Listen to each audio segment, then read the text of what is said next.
alright. اليوم معانا هاي السيارة فورد اكسبلورر. رنت الزبونة بتحكي لنا السيارة طلعت صوت من جهة الموتور وطفت السيارة 2021 عليها كأنه 111 ألف ميل. خلينا نفحصها خطوة بخطوة ونشوف شو النتيجة. طبعا الخطوة الأولى اللي بنبلش فيها بدنا نشوف شو الكودات اللي عنا. نفحصها كمبيوتر، نعمل لها سكان ونشوف شو الكودات اللي عنا مبدئيا وبناخدها من هناك. طيب خطوة واحد بدنا نعمل لها سكان. طبعا هذا اللانش باد منيح ماشي حاله، يعني مش اقوى اشي بالسوق بس بيسوي الشغل. يعني راح نقول له فورد كويك اكسس.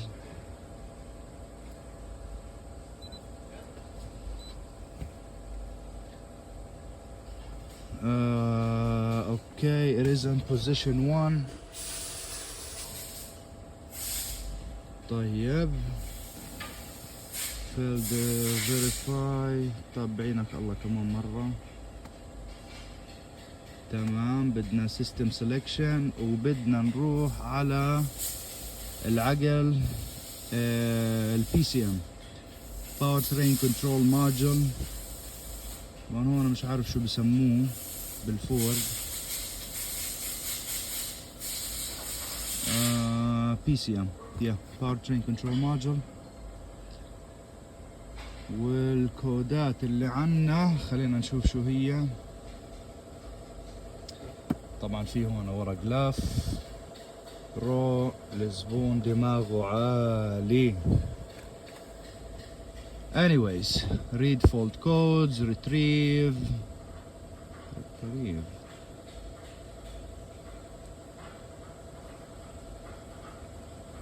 يعني البروسيس بتزهق.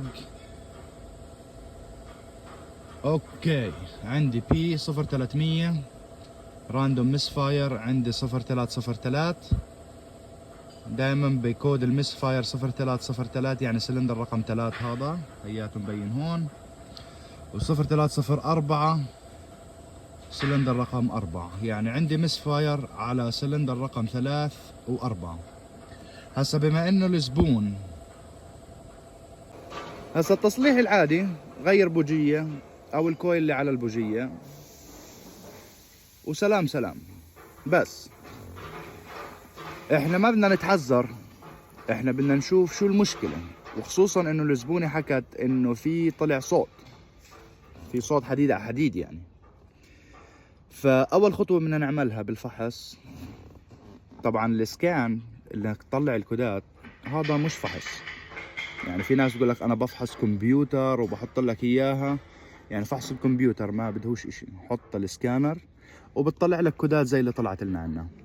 هاي راس الخيط، مش فحص، مش دايجنوستكس، ما تعتبر فحص. الفحص الحقيقي هسه بفرجيكم كيف.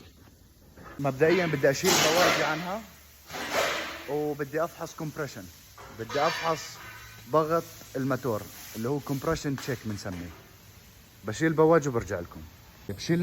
شلنا البوجيات وهذا هو الكومبريشن تشيك كيت.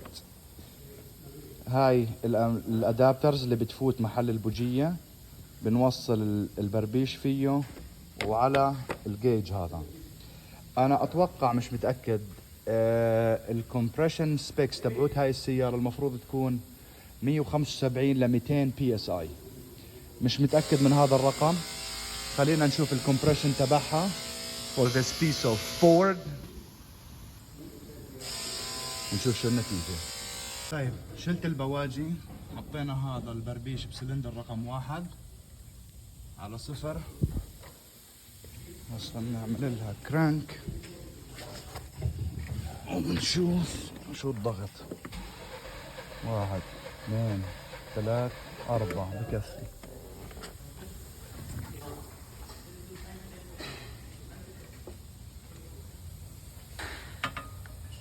اوكي سلندر رقم 1 175. هاي رقم 2 تأكدنا انه على 0. بدنا نعمل كرانك كمان مرة. طبعا كويك تيب، لما بدك تفحص كومبريشن ترمبة البنزين بتكون شغالة، فبتدعس دعسة البنزين على الآخر، وطبعا مع بريك، وبتعمل كرانك. دعسة البنزين على الآخر بتفصل بخاخات البنزين. لما تدعس بنزين على الآخر بخاخات البنزين بفصلوا اوتوماتيك. خلينا نشوف رقم 2 شو صار فيه. رقم 2 عندنا 175 طبعا. طب هون هيك مبدئيا العلاقة بين 1 و2 ممتازة، لأنه الفرق بين الضغط بين السلندرات ما المفروض يكون أكثر من 10%. وصلنا رقم 3. طبعا احنا المشكلة عندنا ب3 و4، 1 و2 ما فيهم اشي. وصلنا رقم 3، الجيج على 0. خلينا نشوف مرة ثانية. دعسة البنزين للأرض، إجراك الشمال بريك وكرانك. حتى الصوت مختلف، شكله ما في عندي كومبريشن. إذا بدي أحكم على الصوت المفروض هذا يكون قراءة 0 من صوتها. كابوم. طيب هسا عندي هاي مشكلة، عندي مصيبة هسا. ضغط سلندر رقم 3 0. خلينا نشيك ضغط سلندر 4 ومنتابع. وصلنا 4، قراءة نفسناها 0. كمان مرة هنا. اجين بنزين على الأرض، بريك بالشمال وكرانك.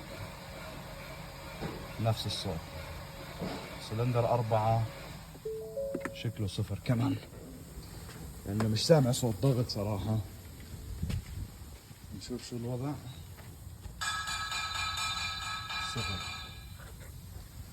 طيب بالنسبة للكمبريشن الواطي أو الصفر بحالتنا هاي ممكن يكون عندي البيستن رينج worn out يعني مهري، وممكن يكون عندي الفالف intake valve is مطعوج أو مكسور.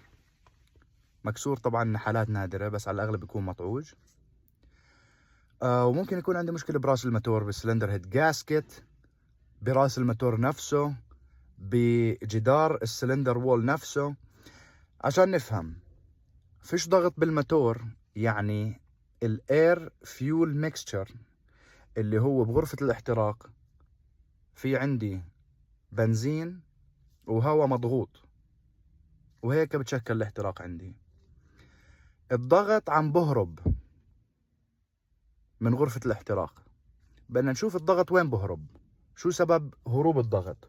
هو بيستن رينج، ولا هو كراكت سلندر هيد، ولا هو فالف مطعوج؟ خلينا نشوف. بدنا ننزل الكاميرا بالسلندر رقم 3 و4 ونشوف شو بصير. هسه بدنا ننزل الكاميرا ونشوف شو المشكلة فيها. هاي تشيب كاميرا من اوتوزون من امازون، جبتها كأنه ب